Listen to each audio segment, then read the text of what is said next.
Greetings. Annyeonghaseyo. It gives me great pleasure to address the Global Human Resources Development Forum.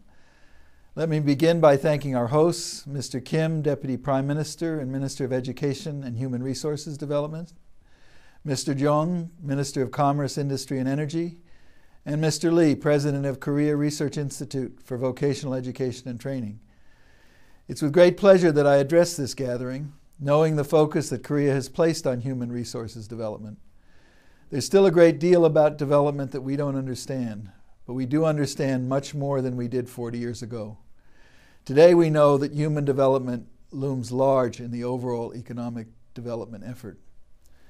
40 years ago, the economic literature focused on physical capital as the main driver of economic growth. Today we recognize that human development is not just a byproduct of sustainable development, it's one of the principal drivers of that development. And Korea's example is one that helped make that clear. Your country shows what decades of sustained investment in people can achieve. Just 40 to 50 years ago, Korea was a small, poor country with a closed economy. With virtually no natural resources of its own and so much to overcome, Korea's prospects in the 1960s seemed bleak.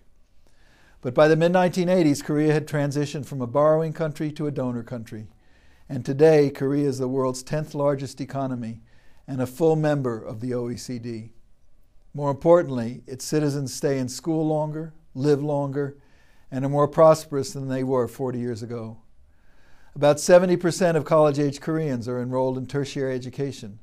That's more than any other OECD country. Korea's secondary school students rank among the top 3 in the world on international assessments of learning outcomes. And Korea is also one of the most technologically advanced, digitally connected countries, with the 4th highest number of broadband connections in the world. That's helped make Korea a leading knowledge-based economy. Korea's experience offers a powerful example that investing in people is investing in a nation. I've been told that even military barracks were once used as places for education and job training programs in the early stages of Korea's economic development. Korea could achieve even more with education programs that cultivate the skills students need to adapt to the rapidly changing demands of the globalized labor market. And university graduates can benefit even more from programs that encourage creativity and independent thinking, programs that enable them to become better entrepreneurs. But even as Korea continues to reach for higher achievements, I hope you'll give thought to the many developing countries who today are where Korea was 40 years ago, small and poor and with no natural resources. Many developing countries could learn a great deal from your experiences with investing in education, technology, health, and the environment. I hope Korea will examine efforts of the past generation for lessons and case studies that could benefit the future of developing countries. The World Bank has already been working with the government of Korea to help disseminate your findings to other countries, and we stand ready to deepen this partnership with you. This work is a natural extension of our role in knowledge sharing about what works and what doesn't in development across sectors and regions. Among other activities, a study tour to East Asia was organized recently, in which a delegation from your country spoke to a group of African officials about the Korean experience. We're now entering the 3rd wave of secondment of Korean government officials to the World Bank. The first involved Dr. Kwang-jo Kim from the Ministry of Education, who worked for 3 years in the field of education. During my travels abroad, I'm frequently reminded of how a successful country can help inspire others to reach for higher aspirations for their own nations. When I was in Pakistan last year, I met with some people in a small village who had achieved remarkable progress.